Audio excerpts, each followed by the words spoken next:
Chapter 28. A message about Samaria. What sorrow awaits the proud city of Samaria, the glorious crown of the drunks of Israel.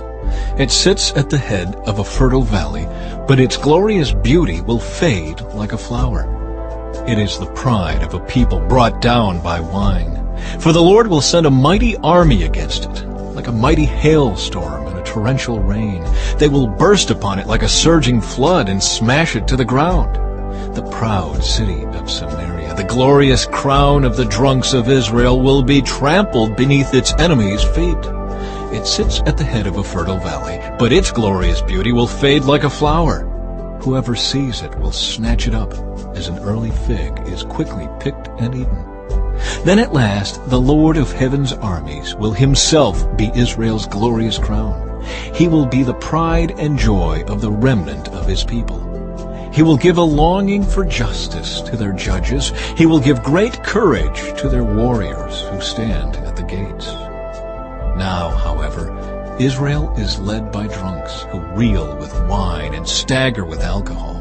The priests and prophets stagger with alcohol and lose themselves in wine. They reel when they see visions and stagger as they render decisions. Their tables are covered with vomit. Filth is everywhere. Who does the Lord think we are? They ask. Why does he speak to us like this? Are we little children just recently weaned? He tells us everything over and over, one line at a time, a little here and a little there. So now God will have to speak to his people through foreign oppressors who speak a strange language.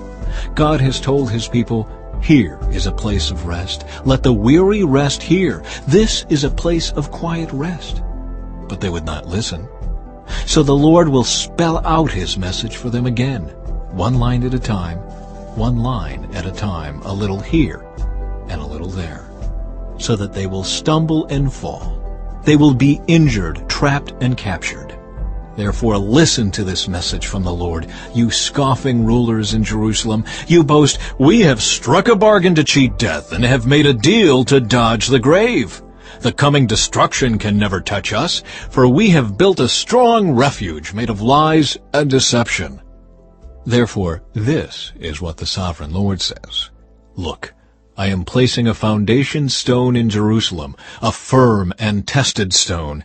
It is a precious cornerstone that is safe to build on. Whoever believes need never be shaken.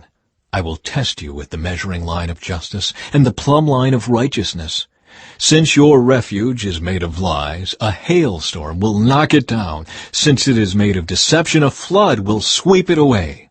I will cancel the bargain you made to cheat death, and I will overturn your deal to dodge the grave. When the terrible enemy sweeps through, you will be trampled into the ground. Again and again that flood will come, morning after morning, day and night, until you are carried away. This message will bring terror to your people. The bed you have made is too short to lie on. The blankets are too narrow to cover you. The Lord will come as he did against the Philistines at Mount Perazim and against the Amorites at Gibeon. He will come to do a strange thing. He will come to do an unusual deed. For the Lord of heaven's armies, has plainly said that he is determined to crush the whole land. So scoff no more, or your punishment will be even greater. Listen to me, listen and pay close attention. Does a farmer always plow and never sow? Is he forever cultivating the soil and never planting? Does he not finally plant his seeds, black cumin, wheat, barley, and emmer wheat, each in its proper way and each in its proper place? The farmer knows just what to do, for God has given him understanding. A heavy sledge is never used to thresh black cumin. Rather, it is beaten with a light stick. A threshing wheel is never rolled on cumin. Instead, it is beaten lightly with a flail. Grain for bread is easily crushed, so he doesn't keep on pounding it. He threshes it under the wheels of a cart, but he doesn't pulverize it. The Lord of heaven's armies is a wonderful teacher, and he gives the farmer great wisdom.